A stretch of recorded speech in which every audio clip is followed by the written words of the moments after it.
جب طوفان آتا ہے تو عقلمندی نہیں کہ آپ سر نکالیں تاکہ طوفان جو ہے وہ آپ کے سر کو ہی آپ بھی اڑا کے لے جائے. جب طوفان آتا ہے تو بہتر ہے سر آپ نیچے کریں, طوفان کو گزرنے دیں. آئی اسٹل ریمبر یہ انہوں نے ان کی بڑی ایک یہ مشہور ان کے یہ الفاظ تھے. لیکن بہرحال میں چلیں اب مانتا اس ہوں پہ ہم کہ کیا یہ اس پہ ایکسٹریپولیٹ کریں اور اس کے ہم کچھ انٹرپریٹیشنز نکالیں کہ یہ کیا ہو سکتی ہیں.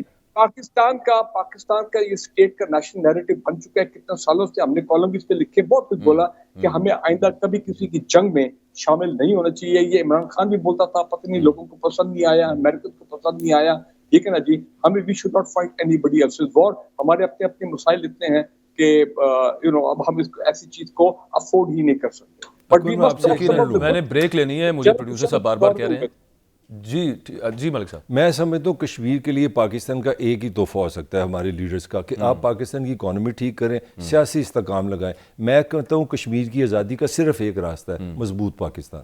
ہاں ٹھیک ہے, بالکل ٹھیک بات ہے, بالکل صحیح بات ہے. ایک بریک لینی ہے جی. اور ویسے آج شہباز شریف صاحب نے جو خطاب کیا ہے آزاد کشمیر اسمبلی سے, اس میں انہوں نے ایک بڑا دلچسپ فکرہ کہا. انہوں نے کہا کہ تمام سی جماعتیں پاکستان میں یہ متحد ہو گئی ہیں, ان کو اکٹھا دیکھ کے بھارت تو بہت پریشان ہو گیا ہوگا.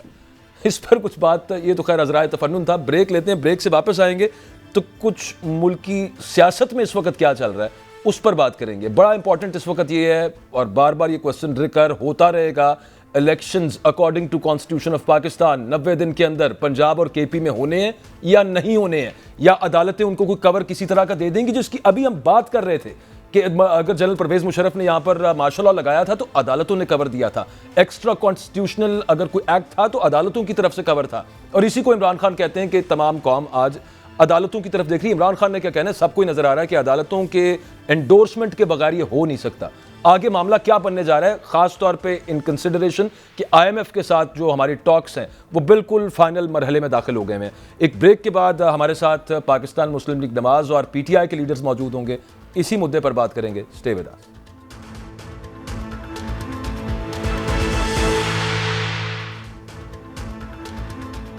ویلکم بیک جی. ملک کی جو معاشی صورتحال ہے وہ کسی سے ڈھکی چھپی نہیں ہے, سب کو پتہ ہے. آج تو مریم نواز صاحبہ نے, وہ ایک اور تنظیمی جلسہ تھا جس سے وہ خطاب کر رہی تھی, انہوں نے کہا کہ نواز شریف صاحب بھی لنڈن میں بیٹھ کے بہت پریشان ہے کہ یہ کیا ہو رہا ہے ملک کے اندر, گیس, پیٹرول, ڈالر, یہ اور روٹی عام آدمی کو کھانے کو نہیں مل رہی, کدھر معاملہ جا رہا ہے. میں بھی بہت پریشان ہوں. وہ کہتی ہیں عمران خان کا قصور ہے کہ انہوں نے سب کچھ کیا, یہ جو ڈیلز کر کے گئے تھے اس کی وجہ سے سارا کچھ ہو رہا ہے. اصل بات اس سے آگے ہے, وہ یہ ہے کہ عمران خان یہ کہتے ہیں کہ جناب میں نے کے پی اور پنجاب کی اسمبلیاں اس وجہ سے ڈیزالو کی کہ 90 دن کے اندر آئین پاکستان کے مطابق الیکشن ہو جائے گا. انہیں ابھی بھی امید ہے کہ ہو جائے گا, لیکن حکومت نہیں چاہ رہی کہ الیکشن ہو جائے. جو کہانی چل رہی ہے وہ تھوڑی سی اس پہ بات کر لیتے ہیں. کہانی یہ چل رہی ہے کہ حکومت کہہ رہی ہے مقتدر حلقوں سے کہ بھائی جان اگر آئی ایم ایف کی ڈیل ہم نے سائن کرنی ہے, یہ اوکھے ترین مشکل ترین فیصلے ہم نے کرنے ہیں, تو اس سے ریکور ہونے کے لیے بھی ہمیں ٹائم چاہیے. اور پھر اس کے بعد جو مرضی جس طرح معاملہ ہو, اکتوبر تک تو ہمارے پاس ویسے ہی ٹائم ہے. پنجاب اور کے پی کے بھی ہم نے اسی وقت جا کے اور اکٹھے الیکشنز کروانے ہیں. تو عدالتوں سے ہی کوئی معاملہ بنے گا جہاں سے جا کے کسی قسم کا ریلیف حکومت کو مل سکتا ہے, وگرنہ تو کانسٹیٹیوشن اس کے بارے میں بالکل اور اسٹریٹ فارورڈ اور سیدھا ہے. پاکستان تحریک انصاف کے رہنما عثمان سعید بصرہ صاحب ہمارے ساتھ ٹیلی فون لائن پر موجود ہیں. درانا احسان افضل خان صاحب پاکستان مسلم لیگ نواز کے لیڈر ہیں, وہ بھی ہمیں جوائن کریں گے پروگرام کے اندر. بصرہ صاحب, کہانی یہ چل رہی ہے آپ کی پارٹی ہے تو کانفیڈنٹ, لیکن اس وقت حکومت کا کوئی موڈ لگ نہیں رہا الیکشنز کروانے کا, اور اگر نہیں ہوتا تو پھر جیل برو تحریک والا بھی عمران خان صاحب نے کہا ہوا ہے معاملہ, کیونکہ وہ تو گرفتاریوں کی وجہ سے, لیکن ان دونوں کو اگر کمبائن کر لیں تو آگے معاملات کدھر جا رہے ہیں سر؟ بسم اللہ الرحمن الرحیم. باجوہ صاحب آپ کا بہت شکریہ. دیکھیے میرے خیال میں اس سوال میں ہے کہ آپ کی کہ اگر حکومت نہیں چاہ رہی, کیونکہ حکومت ہوتی کون ہے؟ پہلی بات ہے کہ اس ملک میں سرے سے کوئی حکومت نہیں ہے. اس ملک میں امریکی کٹ پتلیاں ہیں اور کٹ پتلیوں کا ایک تماشا جاری ہے. اس کو حکومت کہنا کسی بھی الیکٹڈ حکومت کی توہین ہے. تو پہلی سب سے بات تو یہ حکومت نہیں ہے, یہ کٹ پتلیوں کا ایک تماشا ہے. امریکی کٹ پتلیاں کس طرح سے پاکستان کے آئین کو رون سکتی ہیں؟ آج مجھے بتائیے 21ویں صدی کے اندر جب میں آپ سے بات کر رہا ہوں, دنیا کے اندر مہذب قومیں آئین اور قانون کی سربلندی اور اس کی حفاظت کر کے زندہ ہیں. اس ملک کے اندر یہ امریکی کٹ پتلیاں جو سازش کے تحت لائی گئی ہیں, یہ ہوتے کون ہیں؟ ان کی جرت کس طرح ہو کہ یہ کہیں کہ ہم آئین پاکستان کو نہیں مانتے؟ پاکستان کے آئین میں بڑا واضح لکھا ہوا ہے کہ یہ الیکشن جو صوبائی اسمبلیاں تحلیل ہو چکی ہیں, یہ الیکشن 90 دن کے اندر کروانا ہوگا. ٹھیک اور ہے. یہ ہر ایک انسان کو باور رہنا چاہیے کہ صدا نہ باغ بلبل بولے کہ صدا نہ باغ بہاراں. یہ کٹ پتری آج نہیں تو کل انشاءاللہ عوام کے ووٹ کی طاقت کے پاؤں میں روندی جائیں گی. اور یاد رکھیں کہ اگر 90 دن سے 91 دن ایک دن بھی اس کے اوپر ہوا تو یہ آئین سے روگردانی ہے, آئین سے غداری ہے. اور جب یہ یہاں پہ بڑے بڑے بصرہ صاحب, اگر مثال کے طور پہ آپ کے پاس کوئی ایسا پروپوزل آتا ہے, آپ کی پارٹی کے پاس میرا مطلب ہے, کہ چلیں کام کرتے ہیں, ایک نگران گورنمنٹ بنا لیتے ہیں, مل کے بنا لیتے ہیں, آپ جو بندے کہتے ہیں وہ ڈال لیتے ہیں اور پھر تھوڑا سا اس کو آگے تک کھینچ لیتے ہیں, کیونکہ پاکستان اس وقت IMF کے ساتھ جو ٹاکس چلنی ہے اور جو معاملات آگے ہونے ہیں وہ ظاہر ہے کہ وہ نگران حکومت تو نہیں کرے گی, لیکن اس سے پہلے اس حکومت کو کر کے جانا ہے. وہ کہتے ہیں کہ مڈل وے نکال لیتے ہیں, دفعہ کریں بھی 90 دن کو, یہ صبر کر لیں, ایک ہی دفعہ جا کے اکتوبر میں کرا لیتے ہیں. کوئی ایکسیپٹنس آپ کی پارٹی میں, آپ کی پارٹی چیئرمین کی طرف سے ہو سکتی ہے اس طرح کے کسی پروپوزل پر؟ باجوہ صاحب, میں جو آپ کے سامنے یہ سوال رکھتا ہوں, آپ کا سوال آپ کے سامنے رکھ لیتا ہوں. یہ ملک ہے کوئی بنانا ریپبلک ہے یا خالہ واڑا ہے یا یہاں نہیں ہے سر, خاص اشرافیہ ادھر کام ہو رہے ہیں بنانا ریپبلک والے, کیسی باتیں کر رہے ہیں بصرہ صاحب؟ ہمیں تو نہیں لگ رہا کہ یہاں پہ ملک چل رہا ہے. ریپبلک والے کام ہو رہے ہیں, اس کو پوری قوم وٹنس کر رہی ہے. یہ بازی پلٹے گی, یہ کٹ پتلیاں ان قریب پاکستان کے لوگوں کے ووٹ کی طاقت کے قدموں میں کچلی جائیں گی, اور ہر وہ شخص جو اس کا حصہ ہے اس کو قانون کی کٹہری میں ہم کھڑا کریں گے. یہ مت کوئی سمجھے, میں نے پہلے بھی کہا کہ صدا نہ باغ بلبل بولے کہ صدا نہ باغ بصرہ صاحب, مسئلہ ہی وہ ہے نا, ووٹ کی طاقت کے قدموں تلے روندے جانے کا معاملہ. وہ ابھی طاہر ملک صاحب کہہ رہے تھے کہ طاقت کا سرچشمہ عوام, بھٹو صاحب نے یہ بات کی تھی, وہ ابھی تک ہمیں تو وہ سرچشمہ, باقی چشمے نظر آ رہے ہیں ابلتے ہوئے, وہ والا سرچشمہ. میں آپ سے تھوڑی سی بات کر رہا ہوں, یہ 5 فروری کا جو دن بھی ہے یہ بھی ذوالفقار علی بھٹو کا دن ہے, اس کا دیا ہوا یہ کشمیر کا دن ہے. یہ بھی میں ملک صاحب کی خدمت میں بڑی ہی مؤدبانہ سی اسلام بھی عرض کروں گا, لیکن میں یہ چاہتا ہوں کہ یہ استاد بھی ہیں, ملک صاحب استاد بھی ہیں, یہ پڑھاتے بھی ہیں. میرے خیال میں ظلم اور جبر جو ہے اس کا سبق ہمیں کسی صورت بھی, ہماری گردنیں بھی کٹ جائیں نا جی, تو ہماری نسل کو نہیں پڑھانا چاہیے. اس کی وجہ یہ ہے کہ اگر ذوالفقار علی بھٹو کو کسی نے کچل دیا تھا اپنی طاقت کے نشے میں, تو تاریخ کے کوڑے دان میں ذوالفقار علی بھٹو نہیں پڑا ہوا, تاریخ کے پورے کوڑے دان میں کچلنے والے پڑے ہوئے ہیں. اور کبھی بھی حضرت حسین نے مسلمانوں کو یہ سبق دے دیا کہ حسینوں جو حسینیت کے ماننے والے ہیں مسلمان جو ہیں کسی صورت بھی ان کو ظلم اور جبر کے سامنے نہ جھکنا چاہیے, اور بے شک اس کے لیے جان جائے. عمران خان نے اچھا وہ جان جانے والا نہیں ابھی کر رہے ہم, اللہ تعالیٰ رحم کرے, لیکن میں تو بھی گرفتاریوں پہ آؤں گا, لیکن اس سے پہلے بریگیڈیئر صاحب آپ ذرا ریئلسٹکلی بہت بالکل جو ہے نا, وہ تو ظاہر بصرہ صاحب تو ان کی پارٹی بھی یہی کہہ رہی ہے, اور امید سب کو اچھے کی رکھنی چاہیے, عدالتوں سے بھی اچھے کی امید ہے, اداروں سے بھی ہمیں اچھے کی امید ہے, ہر پاکستانی شہری کو بھی. لیکن یہ معاملہ جا کدھر رہا ہے؟ یہ جو سازشی مفروضے چل رہے ہیں جس کا میں ابھی ذکر کر رہا تھا, وہ کہیں جا کے ڈیمانڈ کرتے ہیں کہ یہ نہیں کرنا, آپ کی مہربانی ہے بھی روک لیں, یہ کر لیں. یہ درست باتیں ہیں بریگیڈیئر صاحب؟ آپ تو زیادہ ویل کنیکٹڈ ہیں. نہیں دیکھیں, بات بڑی کلیئر ہے کہ پاکستان کا بیسک مسئلہ شروع سے ہم دیکھتے آ رہے ہیں, اپہولڈنگ دی کانسٹیٹیوشن اینڈ لا. اگر ہم کانسٹیٹیوشن کو وائلیٹ کریں گے, کوئی ایکسپیڈینسیز کی یا کوئی مصلحت, ایسی تمام چیزیں کہ جناب ابھی وہ دہشت گردی کا ایلیمنٹ ہے تو الیکشن نہیں ہو سکتے.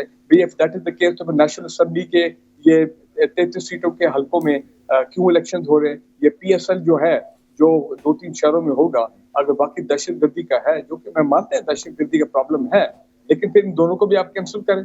ٹھیک ہے نا جی, یہ تو نہیں ہو سکتا نا کہ آپ کہہ دیجیے وہ دہشت گردی کا ایک فیکٹر ہے, یہ چلے اکانومی کا بھی فیکٹر ہے. نہیں بریگیڈیئر صاحب, یہ باتیں آپ کی بالکل درست ہیں, میں اس سے اگری کر رہا ہوں. میں تو صرف آپ سے یہ کہہ رہا ہوں جو کانسپریسی تھیوری چل رہی ہے کہ سارے مل کر روکنا چاہ رہے ہیں الیکشن کے, تحریک انصاف نہ آ جائے, اس میں کتنی صداقت ہے؟ میں آپ سے یہ پوچھ رہا ہوں. نہیں دیکھیں, ہماری اتنی انفارمیشن تو نہیں ہے, لیکن جو سوشل میڈیا پہ ہم سن رہے ہیں, پڑھ رہے ہیں, اس سے لگتا تو ہے کہ مجھے اس پہ تو کوئی شک نہیں ہے کہ یہ موجودہ گورنمنٹ جو ہے they are not interested in immediate election because آج کل کے جو اکنامک حالات ہیں, جو لوگوں میں غصہ ہے, اینگر اینڈ ہنگر جس کو بولتے ہیں, وہ والا جو معاملات چل رہے ہیں, وہ ٹھیک ہے, ظاہر ہے ان کا پولیٹیکل کیپٹل بہت زیادہ ڈپلیٹ ہوا ہے اس سب معاملے کے اندر. طاہر ملک صاحب حکومت تو ظاہر نہیں چاہ رہی, صرف حکومت ہی نہیں چاہ رہی. ایک بات میں کہہ دوں بھائی, ایک بات وہ یہ ہے کہ اگر ایک مڈل سولوشن آ جاتا ہے وہ ٹھیک ہے, اگر 15 دن آگے, مہینہ پہلے اگر ایسے بھی تمام سٹیک ہولڈر بیٹھ کے کچھ حل نکالے تھے اس طرح کا, تو اس میں بھی کوئی حرج کوئی نہیں ہے. ٹھیک ہے نا جی, کیونکہ اگر بے نظیر بھٹو کی شہادت کے بعد اگر آپ کو یاد ہے کہ 2 مہینے الیکشن پوسٹپون ہوئے تھے. اب آئی ڈو ناٹ نو اس وقت آئین میں کیا پروویژن تھیں یا وہ اس کے بعد 18ویں ترمیم بھی آ گئی تھی پی پی گورنمنٹ میں کیونکہ پروویژن چینج نہ ہوگی. لیکن میں ایسے بتا رہا ہوں کہ ماضی میں یہ ایک نہیں ٹھیک ہے آپ صحیح کہہ رہے ہیں لیکن یہ بہت بڑا سٹیک ہولڈر یہ بسرا صاحب ہیں ان کی پارٹی یہ بیٹھے ہیں وہ تو نہیں مانتے. آپ کو 2 دن میں خبریں بھی آپ سے شیئر کرتا ہوں. دیکھیں یہ وہ نہیں ایسے لگے گا جیسے میں کلاس کی بات کر رہا ہوں اسکول پڑھانے لگوں. جو ہم جیسے جو ممالک ہیں نا جن کا پولیٹیکل انسٹیبلٹی ہوتی ہے ہمارا مسئلہ سب سے بڑا اکنامکس ہوتا ہے. میں آپ کو ایک خبر بھی دینے لگوں ساتھ تجزیہ بھی دینے لگوں. پاکستان کی معیشت اس وقت آئی ایم ایف کے ہاتھ میں ہے. آپ کی اسٹیبلشمنٹ آپ کی حکومت آپ کی اپوزیشن کو پتہ ہے کہ ہم ڈیفالٹ پہ کھڑے ہیں. تو اگر آپ نے آئی ایم ایف سے رپھڑ ڈالا کوئی بات اصول کی کوئی پاکستان کی عوام کی بات کی آپ ڈیفالٹ ہو جائیں گے. اب اگلی خبر میرے سے لے لیں. خبر یہ ہے کہ آئی ایم ایف نے فیصلہ کرنا ہے کہ اس ملک میں نگران حکومت بنے گی اس میں الیکشن ہوں گے. سن لیں میری بات قومی حکومت بنے گی یہ ٹھہریں گے. اور اندر سے خبریں یہ ہیں کہ یہ آئی ایم ایف کے ساتھ اسی شرط پہ گیا اسٹیبلشمنٹ کے ساتھ کہ جناب ہم اتنے بیوقوف نہیں ہیں کہ ہم سیلاب نہیں سونامی مہنگائی کا سونامی ایک بارش ہونے جا رہی ہے. پاکستان کے لوگوں کی مجھے لگتا ہے ہڈیاں بھی بک جائیں گی. تو وہ کہہ رہے ہیں کہ ہم آرام سے مہنگائی کی سونامی لائیں. ملک صاحب مطلب آئی ایم ایف نے فیصلہ کرنا ہے یعنی امریکہ نے فیصلہ کرنا. انہوں نے فیصلہ کرنا ہے. امریکہ نے فیصلہ اس میں بتاؤں کیا ہوگا. اس میں ہوگا یہ کہ یہ آپ کا اگلا ہفتہ پاکستان کا فیوچر ڈیفائن کرے گا. 2 چیزیں ڈیفینیشن ہونے جا رہی ہیں کہ آپ ڈیفالٹ پہ جا رہے ہیں آپ کے الیکشن ہوں گے قومی حکومت ہوگی یہ حکومت رہے گی. خبریں یہ ہیں کہ یہی رہیں گی. اس کی وجہ یہ ہے کہ انہوں نے ان کو کہا کہ ہم جو معاہدہ آپ سے کرتے ہیں. دیکھیں انہوں نے نوٹیفیکیشن پرسوں ہی کر دیا. 35 روپے پیٹرول انہوں نے پہلے بڑھا دیا. ڈالر انہوں نے آزاد کر دیا. انہوں نے پوری طرح جفا ڈال لیا آئی ایم ایف کو کہ جناب آپ جو کہتے ہیں ہم مانتے ہیں. آپ ہمیں وہ گارنٹی بھی دیں کہ ہم اس پہ امپلیمنٹ کریں گے. اب میرا لاسٹ کمنٹ لے لیں. کیا آپ نواز شریف کو اتنا پولیٹیکلی ویک سمجھتے ہیں؟ زرداری کو 5 دفعہ انہوں نے حکومتیں کی ہے کہ یہ سیلاب لائیں مہنگائی کا تو کہیں جی یار نواز شریف عمران خان کو ووٹ دو عمران خان کو ہمارے سر پہ چڑھا دیں. اور کیا چاہیے نہیں عمران خان چھڈے گا. وہ عمران خان موسٹ پاپولر آدمی ہے اس حالات میں. جب آپ مہنگائی کا سیلاب لے ہیں تو عمران خان کو آپ الیکشن دے دیں. کوئی عقل کی گل کرو. اچھا اور نواز شریف صاحب اتنے بیوقوف ہیں کیا کہ وہ سمجھتے ہیں کہ کانسٹیٹیوشن آف پاکستان جو ہے اس کو رون دیتے ہیں؟ وہ میں کیونکہ میں پاکستانی ایک ٹی وی پہ بیٹھا ہوں میں بات نہیں کر سکتا. نواز شریف کو زرداری کو میرے سے بہت زیادہ پتہ ہے پاکستان کے نظام کا پاکستان کی عدالتوں کا وکیلوں کا. وہ فیسیں دینا جانتے ہیں. ان کو انگلش والے بڑے بڑے اچھے وکیل مل سکتے ہیں. وہ بہت کچھ کر سکتے ہیں. ملک صاحب ہمارے ساتھ ابھی وہ نون لیگ کے ترجمان آ رہے ہیں. آپ ان کو لے لیتے ہیں. وہ اس پہ آپ پوچھیں نا یہ بسرا سے پوچھیں. میں نے جو کہا وہ اس پہ میں نے ایکچولی بریک لینی ہے سر. جی پلیز آپ کلوزنگ ریمارکس دے دیں ذرا جلدی سے. میں صرف ایک جملہ یہ کہوں گا جو میں حالات دیکھ رہا ہوں جس طرح آئی ایم ایف کی عام ٹرسٹنگ ہو رہی ہے ان کی ڈکلیریشن چل رہی ہے.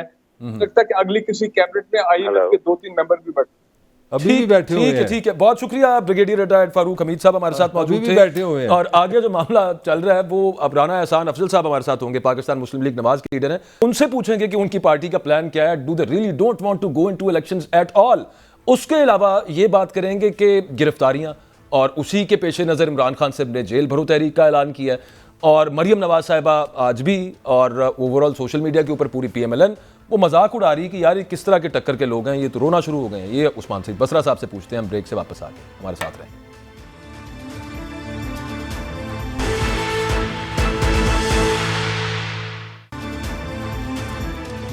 Welcome back. ہمارے ساتھ پاکستان مسلم لیگ نواز کے لیڈر رانا احسان افضل صاحب موجود ہیں. بریک پہ جانے سے پہلے رانا صاحب ہم بات یہ کر رہے تھے کہ چونکہ اتنے مشکل فیصلے اور جن کی وجہ سے عام آدمی کو بہت ہی زیادہ مطلب عام غریب سے تو چھوڑ کے مڈل کلاس کو اس وقت سمجھ نہیں آ رہی کہ کرنا کیا ہے. وہ چونکہ آپ کی حکومت نے کر لی ہیں تو اس وقت آپ الیکشن میں نہیں جانا چاہتے. یہ ایک عام تاثر ہے. کیا ایسا ہی ہے سر؟ اس وجہ سے الیکشنز میں نہیں جانا چاہ رہی پاکستان مسلم لیگ نواز؟ بسم اللہ الرحمن الرحیم. دیکھیں الیکشنز میں جانا یا نہ جانا وہ حکومت کا پروگیٹو نہیں ہوتا. الیکشنز جو ہیں وہ ای سی پی نے کرانے ہیں. وہ ہماری مرضی سے نہیں ہونے. وہ آئین کے مطابق ہونے. اور آئین کے اندر الیکشن کمیشن کا یہ رول ہے کہ انہوں نے فری فیئر اور ٹرانسپیرنٹ الیکشنز کرانے. اور آئین یہ کہتا ہے کہ اگست تک یہ اس حکومت کا ٹینیور ہے تو وہ ہم ٹینیور مکمل کریں گے. اس کے بعد ڈیفینیٹلی پنجاب اور کے پی میں تو اکتوبر تک نہیں ہے نا. وہ اسمبلیز ڈیزالو ہو گئی ہیں اکارڈنگ ٹو کانسٹیٹیوشن. 90 دن میں الیکشن ہونے ہیں. دیکھیں بالکل ای سی پی نے 90 دن میں الیکشنز کرانے. لیکن جو کچھ حقائق ہیں وہ بھی سامنے ہیں کہ 2 الیکشن صوبے میں ہو جائیں اور پھر بعد میں وہ ریپیٹیشن ہو. اس کے اوپر جو اکنامک کاسٹ ہے اور ایک ایسا نظام آ جائے گا جو کہ پہلے 75 ایئرز میں پاکستان کے نہیں آیا کہ 2 صوبوں کا الیکشن پہلے ہو جائے 2 کا بعد میں ہو جائے، جبکہ ڈفرنس چند مہینوں کا ہے. لیکن یہ ماورا آئین تو نہیں ہے. یہ دیکھیں آئین کا آرٹیکل 254 اگر آپ پڑھیں تو اس میں یہ لکھا ہے کہ اگر کوئی چیز ایک ٹائم فریم کے اندر ہونی ہے آئین کے مطابق اور وہ نہیں ہو پاتی اور وہ بعد میں ہو جاتی ہے تو وہ انویلڈ نہیں ہوتی اور غیر آئینی نہیں ہوتی. یہ آرٹیکل 254 بڑا کلیئر کٹ واضح طور پہ جو ٹائم فریم کے اندر چیزیں ہونی ہوتی ہیں اس کے متعلق ہے، اور وہ تو آئین کے مطابق ہی ہوگا. جو کچھ بھی ہوگا آئین کے خلاف تو نہیں چیزیں ہو سکتی. تو آپ لوگ کورٹ بھی جا سکتے ہیں اس آرٹیکل 254 کو سائٹ کر کے کہ نہیں ہو رہا تو یہ کوئی خلاف آئین نہیں ہو رہا اگر پنجاب اور کے پی میں 90 دن میں الیکشنز نہیں ہو رہے. ایسا بھی کچھ ہو سکتا ہے؟ آپ بھی کورٹ جا سکتی ہے آپ کی پارٹی؟ دیکھیں یہ تو جب ایسا کوئی ابھی تو ہماری کوئی ایسی پلاننگ نہیں ہے، لیکن جس طرح میں پہلے کہہ رہا ہوں کہ ہمارا یہ پریروگیٹو نہیں ہے. پریروگیٹو الیکشن کرانا نہیں کرانا، جہاں دہشت گردی ہو، وہ تو آپ کا نہیں ہے سر، کرائسس ہو، جی وہ ای سی پی نے کرانا ہے. کورٹ جانا تو آپ کا حق ہو سکتا ہے نا. جی کورٹ جانا ہمارا ہو سکتا ہے، اور یہ اگر کوئی ایسا موقع آیا تو پھر پارٹی اس وقت فیصلہ کرے گی. ابھی تو ایسی کوئی بات چیت نہیں چل رہی. تو یہ جو بال ہے وہ ای سی پی کے کورٹ میں ہے، جو کہ ایک انڈیپینڈنٹ اور ایک نیوٹرل ادارہ ہے. اور ویسے اس وقت رانا صاحب آخری ایک چیز اس کے بعد میں بسرا صاحب سے پوچھوں گا، کوئی مسئلہ نہیں ہے آپ کی پارٹی کو اس وقت اگر الیکشنز میں چلے جاتے ہیں تو چلے جاتے ہیں؟ You are confident enough your parties کہ ہم جا کے تو مقابلہ کریں؟ مریم نواز نے جو ہے وہ کیمپین سٹارٹ کر دی ہوئی ہے، اور ہماری جو پارٹی کو ہدایت ہے، جو مختلف لوگ ہیں وہ یہی ہیں کہ آپ اپنے حلقوں میں الیکشن کی تیاریاں کریں اور آپ اپنی کیمپین سٹارٹ کریں. تو پارٹی ایک طرف بالکل تیاری کر رہی ہے الیکشن کی طرف جانے کے لیے، اور we are prepared for election. But at the very same time Usman Saeed Basra sahab article 254 کا وہ حوالہ یہاں پہ دے رہے ہیں. وہ کہہ رہے ہیں کہ وہ 90 دن میں کروانے، یہ تو نہیں لکھا کہ 90 دن کے بعد اگر ٹائم آگے چلا جاتا ہے وہ 190 دن ہو جاتے ہیں، تو اس پہ تو کسی قسم کی کوئی قدغن نہیں ہے. بسرا صاحب. اچھا باجوہ صاحب، میں سمپلی چاہوں گا مجھے 2 منٹ ذرا ٹائم دے دیجیے. دیکھیے سب سے پہلی بات تو یہ ہے کہ یہ زبان درازی سے تو کام چلے گا نہیں. یہاں بیٹھ کے آئین کا کوئی آرٹیکل پڑھ دیں جی. دیکھیے سمپل بات ہے، میں کیونکہ قانون کا طالب علم ہوں، میں نے آئین پاکستان کو پڑھا ہوا ہے اور قانون کی میں پریکٹس کرتا ہوں. آئین میں جو 90 دن کی قدغن لگی ہے کہ 90 دن میں الیکشن کروانے ہیں، اگر آپ نہیں کروائیں گے تو کوئی ایکسیپشن جو آپ بار بار لوگوں کو یہاں دیتے ہیں، مس لیڈ کرتے ہیں. پاکستان کے اندر جنگی حالات پیدا ہوں اور کسی بیرونی ملک کے حملہ آور ہوئے اور آپ پاکستان کی حالت جنگ میں ہو تو نہیں ہو سکتے، یا کوئی ایسی سچویشن ہو کہ جس کے اندر نیشنل ڈائلما کریٹ ہوا ہو. تو نیشنل ڈائلما صرف ایک ہی ہے پاکستان کے اندر کہ کٹپتلیاں پاکستان پہ بٹھائی گئی ہیں امریکی، اس کے علاوہ کوئی نیشنل ڈائلما نہیں ہے. اس کے بعد اگر کوئی شخص بھی اس کو آگے لے کے جائے گا تو آرٹیکل 6 کا مرتکب ہے. اس میں کوئی راکٹ سائنس نہیں. پاکستان کے ٹاپ کے جتنے بھی بسرا صاحب، لیکن وہ تو عدالتوں نے اس کی تشریح کرنی ہے نا، 254 کی بھی اور 224 کی بھی. دیکھیے بسرا صاحب، میں بتاؤں اس کی کوئی تشریح کی ضرورت نہیں ہے. یہ جن حالات کا ذکر کر رہے ہیں، اگر یہ کہتے ہیں کہ ملک میں ایمرجنسی ہے اور اس کی وجہ سے آگے جائیں تو لوگ یہ سوچنے پہ حق بجانب ہوں گے کہ بہت سارے لوگوں کا خون ناحق کیا جا رہا ہے، تو اس کے پیچھے الیکشن آگے لے جانے کی اسٹریٹجی ہے. لیکن ایک بات میں بڑی امپورٹنٹ آپ سے کرنا چاہتا ہوں. ابھی طاہر صاحب بھی، ملک صاحب بھی کہہ رہے تھے جی ملک کی بڑی زبوں حالی ہے، معاشیت کی جی بڑے حالات خراب ہیں. سوال یہ ہے کہ یہ حالات اگر ٹھیک آپ 1 سال پیچھے چلے جائیں تو اکنامک سروے آف پاکستان تو کہہ رہا ہے کہ پاکستان کی اکانومی 6% کے اوپر گروتھ کر رہی تھی. تو کون ذمہ دار ہے ان سارے؟ چلو وہ تو ہو گیا نا بسر صاحب. اصل میں میرے پاس ٹائم تھوڑا، میں اگلے سوال کی طرف آپ کے پاس آتا ہوں. ایک اگلا پلان جو نظر آ رہا ہے، جو کہ آپ کی پارٹی کے لیڈرز کی گرفتاریاں بھی ہوئی ہیں، آپ کی پارٹی سے جو حمایت رکھتے ہیں جرنلسٹ ان کی بھی ہوئی ہیں، گو کہ وہ تنقید اسٹیبلشمنٹ پہ کرنے پہ ہوئی ہے کسی کی اور کسی کی اور وجوہات ہو سکتی ہیں. لیکن عمران خان صاحب کی گرفتاری کے حوالے سے بھی رانا ثناء اللہ صاحب وزیر داخلہ ہیں، وہ خود کہہ چکے ہیں. عمران خان صاحب نے اس پہ جو کہا ہے کہ جناب ہم جیل بھرو تحریک شروع کریں گے. مریم نواز صاحبہ کہہ رہی ہیں کہ آپ لوگ تو رونا شروع ہو جاتے ہیں، آپ کس طرح سے آپ جیلوں میں جائیں گے. وہ 2-3 دن سے پوری پی ایم ایل این یہی بات کر رہی ہے. پی ایم ایل این جو ہے نا، ان کی اپنی ہے کہ ان کا لیڈر جو ہے جو ہی اس کے اوپر کوئی مشکل پڑی تو پاکستان سے دوسری دفعہ این آر او لے کے بھاگ گیا. پہلے این آر او لے کے بھاگ گیا تھا، اب این آر او لے کے واپس نہیں آ رہا. تو یہ پکوڑے ہیں خود سے بھی. اور ہمیں یاد ہے کہ مریم جب گئی، میں تو ہم عورت کی وجہ سے، وہ عورت ہیں اس کے پردے کی چھپ جاتی ہیں جا کے، سب کو یاد ہے کہ وہ کس طرح گڑ گڑا کے روتی رہی ایک عدالت کے اندر نیب کی، اور اس کی ویڈیو بھی وائرل ہے. دیکھیے یہ مسئلہ نہیں ہے. مسئلہ صرف یہ ہے کہ اگر عمران خان کو آپ کہتے ہیں گرفتار کرنا ہے، عمران خان نے ڈاکہ مارا ہے، گرفتار کریں. عمران خان کا سعید سودی فرنٹ مین پکڑا گیا، گرفتار کریں. عمران خان کا کوئی مشتاق چینی پکڑا گیا، گرفتار کریں. عمران خان نے یہاں سے ٹیٹیاں لگا کے پیسے باہر بھیجے ہیں، گرفتار کریں. عمران خان کے بچوں کی جائیدادیں ہیں باہر کے ملک میں، گرفتار کر لیں. عمران خان نے سرے محل بنایا، گرفتار کر لیں. اس کے بچوں کی ایون فیلڈ ڈپارٹمنٹ ہے، گرفتار کر لیں. وہ قطری خط لے آیا، اسے گرفتار کر لیں. عمران خان کو قاتل ہے مالٹا ان کے اندر، سے گرفتار کر لیں. عمران خان کو اس لیے گرفتار کر لیں کہ نواز شریف ڈاکے اور چوری اور ایسٹ بیان دا مینز میں پکڑا گیا تھا، اور کیونکہ ایک ڈاکو پکڑا گیا تھا تو اس لیے عمران خان کو گرفتار کر لیں. بھائی اگر وہ منہ لال ہے تو چنڈا مار کے لال سے نہیں کیا جا سکتا. اچھا نہیں، ویسے آپ لائر ہیں بسرا صاحب، لیکن ایٹ دا سیم ٹائم توشہ خانہ ریفرنس کا جو فیصلہ آیا اس کے بعد اس کے اندر سجیشن تھی کہ فوجداری مقدمہ چلائیں. اب وہ فوجداری مقدمہ چل جائے اور کورٹ سیشنز کورٹ جو ہے اس میں اگر وہ کنوکٹ کر دے عمران خان صاحب کو، یا اس طرح سے آ جائے کہ صاحب اس کے ساتھ یہ میرا کمنٹ بھی لے لیجئے گا کہ آج مریم نے کہا کہ جنرل باجوہ نے کہا کہ اپنا عمران خان میری غلطی تھی، بلنڈر تھا. اس پہ بھی اپنے کمنٹ کر دیجئے گا. دیکھیے سب سے پہلے تو ہمیں یاد ہے کہ کون کس کی غلطی تھا جو سیاست کے اندر آئے تھے، ہمیں سب یاد ہے. اور پھر کس طرح سے آج کی جیبوں کے اندر لٹکے ہوئے ہیں اور جو یہ سب ہو رہا ہے اس ملک کے اندر. ملک صاحب دیکھیے آپ شرارتیں کرتے ہیں، ہم سب تاریخ کے طالب علم ہیں، ہمیں معلوم ہے کہ آج کس کا کیا رول ہے. ہمارے سامنے بنگلہ دیش بھی کھڑا ہوا ہے، ہمارے سامنے کشمیر کے اندر بھی ریاستی جبر کی داستانیں کھڑی ہوئی ہیں، ہمارے اپنے پاکستان کے معاملات بھی کھڑے ہوئے ہیں.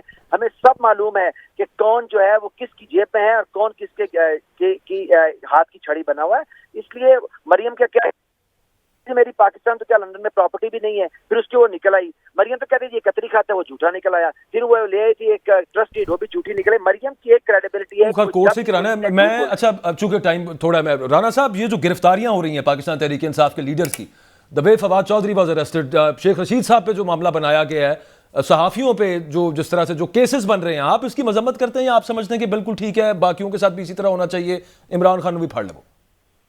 دیکھیں میں بالکل اس چیز کو سپورٹ نہیں کروں گا کہ اگر کسی کے اوپر سیاستدان کے اوپر دہشت گردی کا پرچہ کاٹا جائے یا سیڈیشن کا پرچہ کاٹا جائے، غداری کا پرچہ کاٹا جائے یا کسی کو ان ہیومین آپ ٹریٹ کریں، میں اس چیز کو کبھی سپورٹ نہیں کروں گا.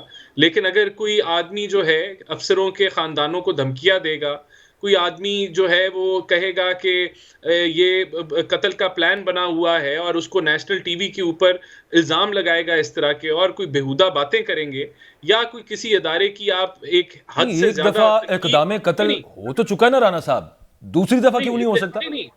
نہیں دیکھیں، بلا آپ اگر کسی پہ الزام لگائیں تو کوئی ایویڈنس ہونی چاہیے. آپ کھلے عام یہ کسی کی بدنامی کریں اور کسی کے اوپر آپ یہ کہیں کہ کوئی پلان کر رہا ہے کسی کو قتل کرنے کا، تو میرے خیال سے یہ چیز تو ان چیزوں کو بھی میں سپورٹ نہیں کروں گا.